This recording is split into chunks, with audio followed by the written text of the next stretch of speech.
Hi friends, welcome to BC Stud Circle. My name is Srinivasu, geography faculty. ఈరోజు మనం 82.5 తూర్పు రేఖాంశం ఇండియాలో ఎలా పోవచ్చున్నది అనే అంశం గురించి తెలుసుకుందాం. ఓకే, మరి 82.5 తూర్పు రేఖాంశం అంటే ఏంటి? ఇక్కడ అంటే ఇండియా లోపల 82.5 తూర్పు రేఖాంశం అవుతుందో దీన్ని ఒక ప్రామాణిక రేఖాంశముగా మాత్రమే పేర్కోవడం జరిగింది. ఓకే, సో అయినప్పటికీ దీన్ని ఏమంటున్నాను అంటే దీన్ని ఐఎస్టి అనేటువంటి పేరుతో కూడా పిలుస్తారు. ఓకే, మరి ఐఎస్టి అంటే ఏంటి నాన్న? ఇక్కడ అంటే ఇండియన్ స్టాండర్డ్ టైం అనేటువంటి పేరుతో పిలుస్తారు ఇక్కడ. సో అయినప్పటికీ ఈ ఐఎస్టిని ఎప్పుడు అమల్లోకి తీసుకొచ్చారంటే 1947 సెప్టెంబర్ 1న మాత్రమే దీన్ని అమల్లోకి తీసుకొచ్చారు. ఓకే, మరి ఐఎస్టిని ఎవరు అమలు పరిచారంటే దీన్ని ప్రధానంగా నేషనల్ ఫిజికల్ ల్యాబొరేటరీ అనే సంస్థ మాత్రమే దీన్ని అమలు పరిచింది.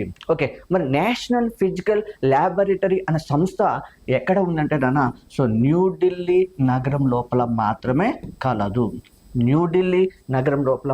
కలదు. సో అయినప్పటికీ 82.5 తూర్పు రేఖాంశం అవుతుందో ఇది ఇండియా లోపల ఎన్ని రాష్ట్రాలు, ఎన్ని కేంద్ర పాలిత ప్రాంతాల గుండా పోతుందంటే 5 రాష్ట్రాలు, ఒక కేంద్ర పాలిత ప్రాంతం గుండా మాత్రమే పోవడం జరుగుతుంది. మరి ఏంటి అమ్మ 5 రాష్ట్రాలు ఇక్కడ?